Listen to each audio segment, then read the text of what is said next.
అందరికీ నమస్కారం. భగవంతుడు మనకి ఆలోచించే శక్తి ఇచ్చాడు, జ్ఞానం ఇచ్చాడు. మనకి మనం బ్రతకాలి అంటే భగవంతుడిని ఆశ్రయిద్దాం. భగవంతుడు సర్వశక్తులు మనకు అనుగ్రహిస్తాడు. ఇతరులను మోసం చేయాలనే ఆలోచన వద్దు. పైగా దేవుడి పేరుతో, మతం పేరుతో సమాజాన్ని వంచన చేయాలనే ఆలోచన చాలా తప్పు. ఈరోజు ఇతర మతాలను దూషిస్తున్నాం, ఇతర కులాలను దూషిస్తున్నాం. మొదటి నుంచి ఒక వర్గం వారు, పేరు చెప్పేస్తాను, బ్రాహ్మణాన్ని చెప్పుకునే వర్గం. బ్రాహ్మణులు కాదండి, బ్రాహ్మణుని చెప్పుకునేవారు. కులాల పేరుతో దూషించారు, కులాలను విడదీశారు. ఆ కులం ఎక్కువ, ఈ కులం తక్కువ అనే ఒక భావాన్ని మనస్సులో బాగా ఎక్కించారు. వీడు ఎక్కువ, వాడు తక్కువ మనసులో బాగా ఇంజెక్ట్ చేశారు. సమభావాన్ని పెంచవలసినటువంటి ఒక అగ్రస్థానంలో ఉన్నటువంటి వాడు అది కాకుండా అసమానతను సృష్టించడానికి ఎక్కువగా ప్రయత్నం చేశారు. దాని పర్యవసానం ఈరోజు సమాజం ఇలాంటి దుస్థితిలో ఉన్నది. దేవుడి పేరుతో, వ్రతాల పేరుతో ప్రజలను వంచడమే మా వృత్తి. ఇదే హిందుత్వం. ఇంతకుముందు ఇదే బ్రాహ్మణత్వం అనుకునేవారు. హిందూ అని అంగీకరించేవాళ్ళు కదా వీళ్ళెవరు కూడా. కావాలని మీరు పీఠాధిపతులను అడగండి, హిందూ అని ఒప్పుకున్నారా వీళ్ళు ఎప్పుడైనా? లేదే. ఇప్పుడు కొత్తగా హిందూ, ఎందుకంటే అక్కడ ఎవరైతే బలంగా ఉంటారో వాళ్ళని ఒప్పించాలి, వాళ్ళకి ఇష్టమైనట్టుగా మనం మాట్లాడాలి.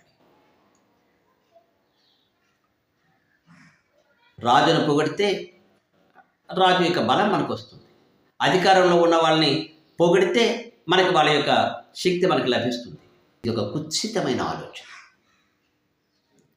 ఈ ఆలోచనతోనే ఈరోజు మేము హిందువులం, మేము మాత్రమే హిందువులం, బ్రాహ్మణులమైనటువంటి మా యొక్క వృత్తిని కాపాడితేనే హిందుత్వం నిలబడుతుంది.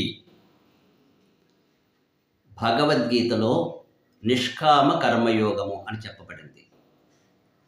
కామ్య కర్మలు చేయవద్దు, కోరికలతో చేయకండి.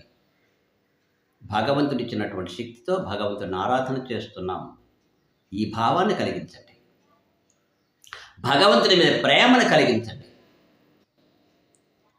అంతేగాని ఈ వ్రతం చేయకపోతే దేవుడు కోపం వస్తుంది, మాకు పుష్కలంగా ధనం ఇస్తే నీకు ఈ వ్రతం చేయిస్తాం, వ్రతాలు చేయడానికి మేము ఉండాలి. ఈ విధంగా సమాజాన్ని తప్పుదో పట్టించినటువంటి ఒక వర్గం వీడు బ్రాహ్మణులే అంటారా? బ్రాహ్మణులు మనం చెప్పుకుంటున్న వాళ్ళ అంటే కొంతమందిని అని చెప్పండి, మీరు అందరూ అనకండి. సరే, బ్రాహ్మణుని చెప్పుకోవడమే ఓ పెద్ద తప్పు. ఎందుకంటే బ్రాహ్మణ అనేటటువంటిది ఒక జ్ఞానానికి సంబంధించింది.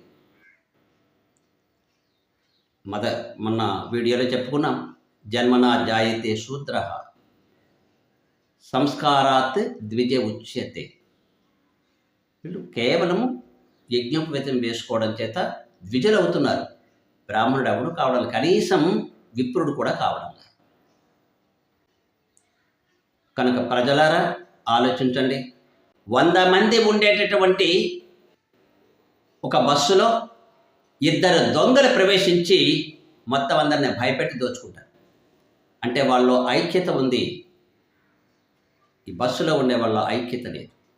ఈ భయంలో నుంచి బయటకు రండి, సత్యాన్ని ఇష్టపడండి, సత్యాన్ని సమర్థించండి. నాకేదో అయిపోతుందని నేను భయపడ్డంలా, సమాజంలో సనాతన ధర్మం నాశనం అయిపోతుందని మాత్రమే నేను బాధపడుతున్నాను. అది మాత్రం మీకు చెప్తున్నాను.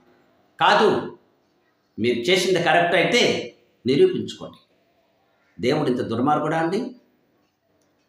మీ భక్తి కోసం దేవుడు దుర్మార్గుడిగా ఎందుకు తయారు చేస్తారండి? తప్పు కదా. జై సనాతన ధర్మ. సనాతన ధర్మాన్ని నిలబెడదాం అందరం కూడా. జై శ్రీమన్నారాయణ.